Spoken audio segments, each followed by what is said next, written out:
Il était arrivé au fond de la grotte. Elle était là. Elle se tenait devant lui. La porte des démons. Il ressentait sa puissance. Elle était malfaisante.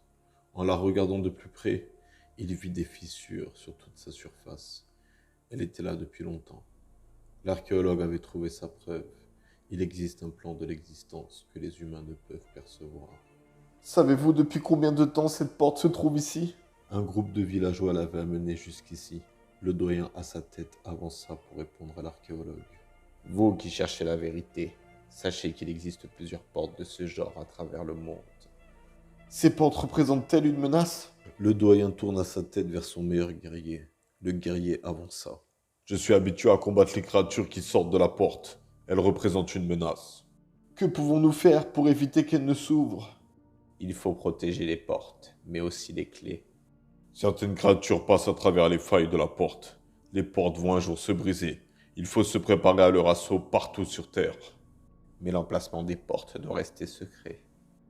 Donc, je ne peux pas prendre de photos. Non, pas de photo de la porte. Par contre, suivez-moi. Je vais vous montrer ce qui se cache derrière cette porte. Très bien, je vous suis. Tout le monde quitta la grotte où la porte se trouvait. Le groupe descendit de la colline par ses routes naturelles. Ils passèrent par la plaine et à travers ses hautes herbes. Au bout de la marche, le guerrier montra une bête morte. Il s'agissait du cadavre d'un animal, difforme. L'archéologue était bouche bée. Ces créatures passent la porte la nuit, et nous les chassons. Les animaux fuient cette région. Ils ont peur de ces monstres. Cher monsieur, prenez donc une photo et ramenez-la dans votre pays. Nous voulons qu'ils sachent ce qu'on affronte. L'archéologue écouta le doyen et se mit à prendre des photos de la créature sous tous les angles. Avec autant de photos, personne ne pourrait contredire sa découverte. Je les montrerai à autant de personnes que possible. Vous pouvez me faire confiance. Le guerrier soupira. Montrez ces photos aux chasseurs de votre pays. On s'en fout qu'un avocat soit au courant. Oui, désolé. Je vais montrer ces photos à un maximum de chasseurs dans mon pays. Vous avez traversé le monde pour trouver notre porte. Trouvez maintenant les autres. Chaque gardien des clés doit savoir où se trouvent les portes, mais prenez garde en route. Il existe des personnes voulant ouvrir les portes. Akima vous accompagnera désormais. Le jeune Akima s'avança. Ça serait un honneur. Ces personnes sont à ce point dangereuses. Il y a longtemps, elles ont pactisé avec ces créatures.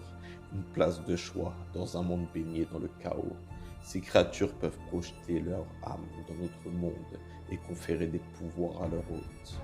Nous utilisons la force des esprits. Akima est un guerrier aguerri. Si vous êtes attaqué, il vous protégera.